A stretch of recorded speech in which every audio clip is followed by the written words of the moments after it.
The Detroit Historical Society presents Detroit, the Real Story.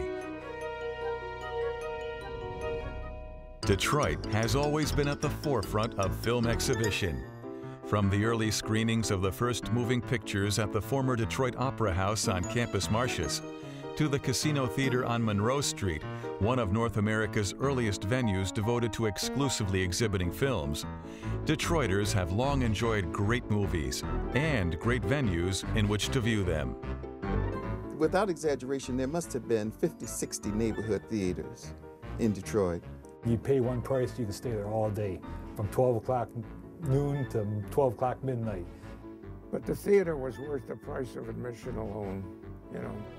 Theaters in downtown Detroit were initially concentrated along Monroe Street near Campus Martius, and after 1919 were clustered around Grand Circus Park. Throughout the first half of the 20th century, Detroit's residents enjoyed viewing films at majestic downtown movie palaces, many of which were crafted by renowned architects. For those who lived far from downtown, the expansion of streetcar and later motor coach lines out Woodward, Gratiot, Michigan, and Grand River Avenues paved the way for the growth of many neighborhood and early suburban theaters. As these cities around the country were spreading out, then these perimeter areas, some of them became prime spots for deluxe theaters. Witness at the Fisher, the RKO Uptown, and the Cinderella on the east side. The theaters were divided up. There were neighborhood theaters, downtown theaters, and drive-in theaters. The downtown theaters were sort of dress-up events in those days. It was a place to really go out, and one felt that he had to be dressed properly for the downtown theaters, and they only showed first runs. The neighborhood theaters would receive movies after they left downtown, and that's where we would go in groups. As a child, it was every Saturday. All the kids from the neighborhood would go en masse to the East Side Theater, later the Rialto.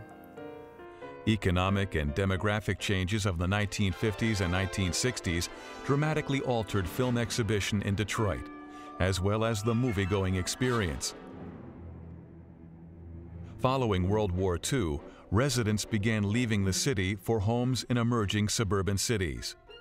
By the mid-1950s, Detroit's once viable streetcar and interurban train systems were no more, as individuals relied on personal transportation to transport them to work and to their leisure time activities.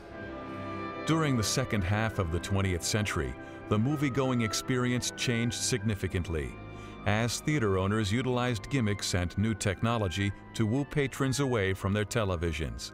The dish giveaway was probably the biggest gimmick that I can recall. I'm sure there were others, but that was a big one. On dish night, everybody is holding their dish very, very tight.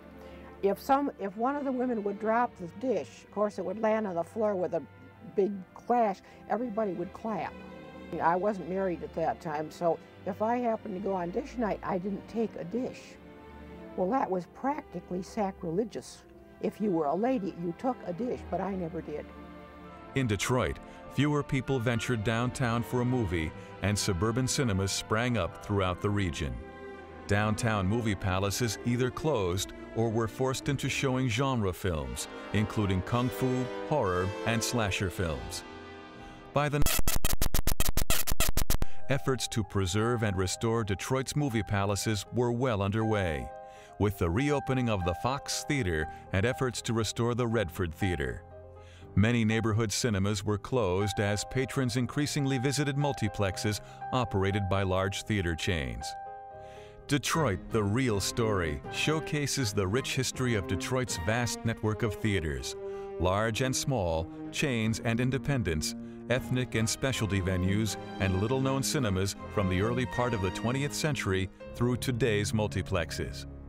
The exhibit also explores some of the extras, from popcorn to 3D glasses, that made the movie-going experience so memorable for millions of patrons. You have that experience that's outside the home, and it's a communal experience, and the film takes on a very, very different quality.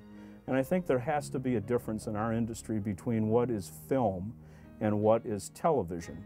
And I think that certainly something will be lost if these things go away. And I think that we have a chance to go back to something again that people were really enjoying and make it new and fresh and better, and also you know, bring back some memories in some people and create a new experience for another generation of people.